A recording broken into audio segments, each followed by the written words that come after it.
یزید کی بیعت سے انکار کر دیا حضرت عبداللہ بن زبیر نے، عبد الرحمن بن ابی بکر نے اور حسین بن علی نے، اور یہ مدینہ سے مکہ منتقل ہو گئے اور اس کی بیعت سے انکار کر دیا۔ حضرت حسن نے اپنے موت کے وقت حضرت حسین سے کہا، میرے بھائی اس دفعہ جو مجھے کئی دفعہ زہر دیا گیا ہے، لیکن جو زہر اس دفعہ ہے اس نے میرا کلیجہ کاٹ دیا۔ آپ کو خون کے پخانے آ رہے تھے بار بار اور آپ تڑپ رہے تھے مچھلی کی طرح جو پانی کے بغیر تڑپتی۔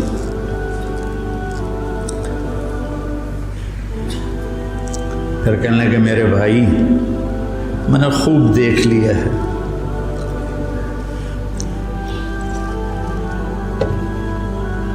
اللہ نے ہمارے گھر میں نبوت رکھی ہے، ہمیں حکومت نہیں ملے گی، ہمیں نبوت کا شرف ہی رہے گا، حکومت نہیں ملے گی ہمیں۔ کوفی تمہیں دھوکہ دیں گے، ان کے دھوکے میں نہ آنا۔ انہوں نے تیرے باپ کو دھوکہ دیا، انہوں نے مجھے دھوکہ دیا، یہ تجھے بھی تیرے ساتھ غداری کریں گے اور تیری موت تک یہ غداری کا انجام ہوگا۔ حضرت حسین کہنے لگے کس نے زہر دیا ہے؟ فرمایا کیا کرو گے؟ قتل کرو گے؟ کہنے لگے ہاں قتل کروں گا۔ کہا جس نے مجھے زہر دیا ہے اگر تو میرا گمان سچا ہے تو پھر میں آخرت میں خود ہی نبٹ لوں گا، اگر میرا گمان غلط ہے تو ایک بے گناہ قتل ہو جائے گا، نہیں میں نہیں بتاتا۔ تو اسی زہر میں تڑپ کے 46 سال کی عمر میں آپ کا انتقال ہو گیا، بالکل عین جوانی میں۔ تو جب یزید کی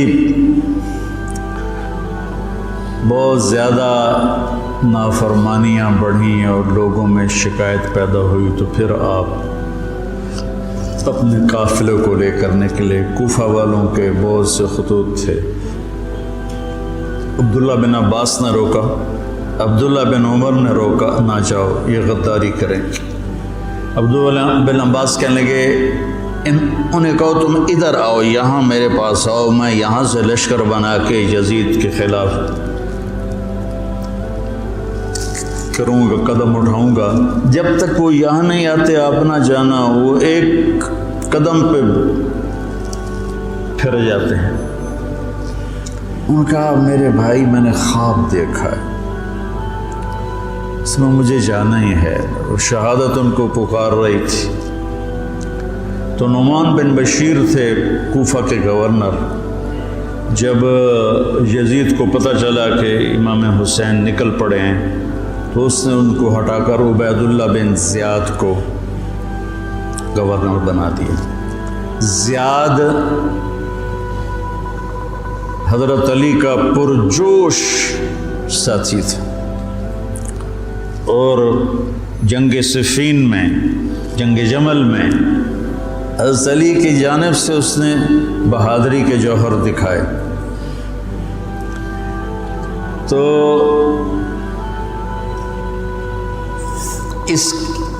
اس کے والد کا پتہ نہیں تھا کہ اس کا باپ کون ہے، کہ طائف میں اس کی ماں تھی۔ تو اس زمانے میں جو ایسے تعلقات ہوتے تھے تو اس سے یہ پیدا ہوا تھا، اور نکاح متع جس کو کہتے ہیں، جو شیعہ آج بھی حلال کہتے ہیں۔ تو حضرت معاویہ رضی اللہ تعالیٰ عنہ نے اس کو اپنے باپ کا صحیح بیٹا تسلیم کر کے اپنے ساتھ ملا دی۔ تو پہلے لکھتے تھے زیاد بن ابی ہے، زیاد بن ابی ہے، زیاد اپنے باپ کا بیٹا، باپ پتہ نہیں کون ہے۔ تو اس کے بعد زیاد بن ابی سفیان ہو گیا۔ تو اس سے اس کو ایک بہت بڑی گارنٹی مل گئی، تو وہ پھر حضرت معاویہ رضی اللہ تعالیٰ عنہ کا پرجوش حامی بن گیا، پھر وہ بہت ظالم بنا۔ زیاد اللہ بیٹا خاتمہ اچھا کرے، آدمی کا کچھ پتہ نہیں۔ اس دور کے علی کی صحبت کے لوگ اور ایسے پھر گئے کہ اس کو پھر کوفے بصرے کی ملی گورنری، اس نے ظلم کے پہاڑ توڑے۔ اس نے ایک دفعہ اعلان کیا کہ رات کو کوئی شہر سے باہر نہیں ہوگا، جو ہوگا قتل کیا جائے گا۔ فتنے کا دور تھا، تو وہ ایک رات کو وہ نکلا راؤنڈ لگانے، تو آگے ایک بدو چرواہا بیٹھا ہوا تھا۔ کہنے کہ تم یہاں کیا کر رہے ہو؟ کہا جی میں آیا تھا، میرے ساتھ بھیڑ بکریاں تھیں، تو مجھے دیر ہو گئی تو شہر کے دروازے بند ہو گئے تو میں اندر نہیں جا سکا۔ تو نے تلوار نکالی، کہا تیرے لیے جنت نہ کوفہ سے بہتر ہے، اور گردن اڑا دی اور کہنے لگا زیاد اپنی بات کا پکا ہے۔ اس طرح کا وہ ظالم بن گیا، اور پھر طاعون میں وہ مرا۔ تو اس کا بیٹا تھا عبید اللہ، تو وہ باپ کی طرح وہ بھی ظالم تھا، جیسا باپ ویسا بیٹا۔ تو ابن زیاد آ کر وہاں اس نے کوفے کی حکومت سنبھال لی۔ مسلم بن عقیل رضی اللہ تعالیٰ عنہ کو حضرت امام حسین نے بھیجا تھا حالات کا پتہ کرنے، ان کو پکڑ کے شہید کر دیا۔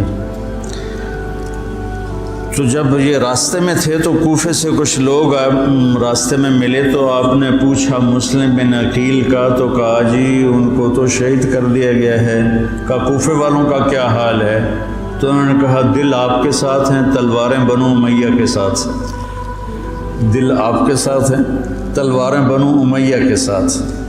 تو کچھ لوگوں نے واپسی کا مشورہ دیا کہ واپس چلے، تو حضرت مسلم بن عقیل کے بیٹوں نے کہا اب ہم اس کے خون کا بدلہ لیں گے، ہم واپس جانا ہمارے لیے بزدلی ہے۔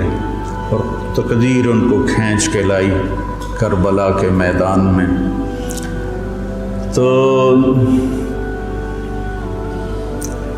ابن زیاد نے حسین بن نمیر کو ایک دستہ دے کر بھیجا کہ ان کو پانی سے دور کہیں روکو، پانی کے قریب نہ ہو۔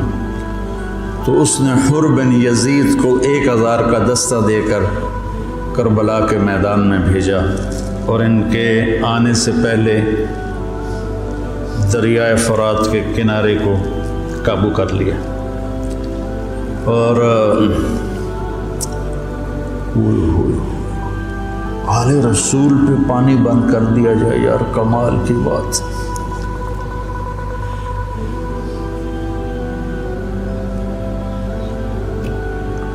تو پھر عمر بن سعد، یہ سعد بن ابی وقاص کا بیٹا رضی اللہ تعالیٰ، اتنے بڑے صحابی کا بیٹا، جب لشکر آمنے سامنے ہوئے تو اس نے تیر نکالا اور چلا کر کا گواہ رہو پہلا تیر میں نے چلایا ہے۔ اور کس بات پہ بک گیا کہ ابن زیاد نے کہا تمہیں خراسان کا گورنر بنا دوں گا، تم جا کے حسینی لشکر کو قتل کر دو۔ تو وہ خراسان، یہ افغانستان کو خراسان کہتے تھے، خراسان کی گورنری کے لیے اس نے ایمان کا سودا کر دیا۔ اتنے بڑے صحابی کا بیٹا، خیر نبیوں کی اولاد کافر ہو گئی تو صحابی تو نبی سے نیچے ہی ہوتا ہے۔ حضرت علیہ السلام کا بیٹا کافر، بیوی کافر، لوط علیہ السلام کی بیوی کافر، یہ تو اللہ کے نظام ہے۔ تو وہ لشکر لے کر آئے تو شمر بن ذل جوشن، جوشن کہتے ہیں زرہ کو، جیسے درع کا لفظ تو عام ہے، مشہور ہے، لیکن جوشن بھی زرہ کو کہتے ہیں۔ عباسی خلیفہ تھا مقتدر، اس کے دور میں وفد آیا روم، اہل روم کا، تو اس نے پورے شہر میں سونے کی زرہیں بنا کر لٹکا دی، پورے بغداد کو اس نے سونے کی زروں سے مزین کر دیا۔ وہ جب آئے تو ان کو وہ سونے کی زریں دیکھ کر ہی ان کا تو پیشاب نکل گیا، ایسا اس نے اپنا روب و دبدبہ دکھایا۔ تو جوشن کہتے ہیں زرہ کو۔ تو اس کے والد کا نام ہے شرحبیل بن اعور، شرحبیل بن آور اس کے باپ کا نام ہے۔ ذوالجوشن نام نہیں ہے، ذوالجوشن اس لیے ہے کہ عرب میں سب سے پہلی زرہ اس نے پہنی تھی، جو ایران کے بادشاہ نے اس کو دی تھی، تو اس سے اس کا لقب پڑا ذوالجوشن۔ اس کا یہ بیٹا تھا قبیس، اور یہ حضرت علی کے ساتھیوں میں تھا۔ صفین کی جنگ میں حضرت علی کے ساتھیوں میں حضرت معاویہ سے لڑا تھا، اور بس پھر پیسے کی کھنک میں اندھا ہو گیا۔ یہ چتکبرا تھا، برس ہو گئی تھی، پھل بیری۔ جب لشکر آمنے سامنے ہوئے تو حضرت امام حسین نے فرمایا اللہ اکبر، صدق اللہ و رسولہ، اللہ اکبر، اللہ اس کے رسول نے سچ کہا۔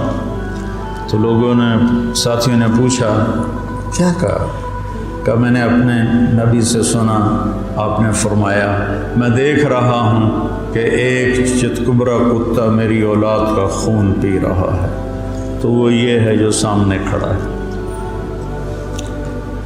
تو آپ کے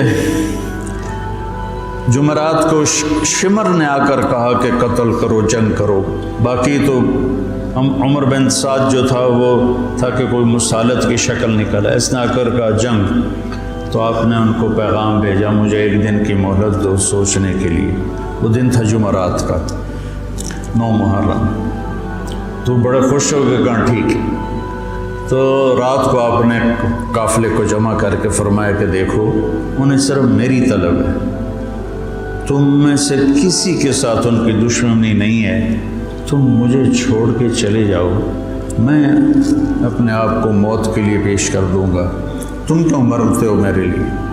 تو انہوں نے کہا کہ حسین ہمارا جینا مرنا تیرے ساتھ ہے، ہم تجھے چھوڑ کے کبھی نہیں جائیں گے۔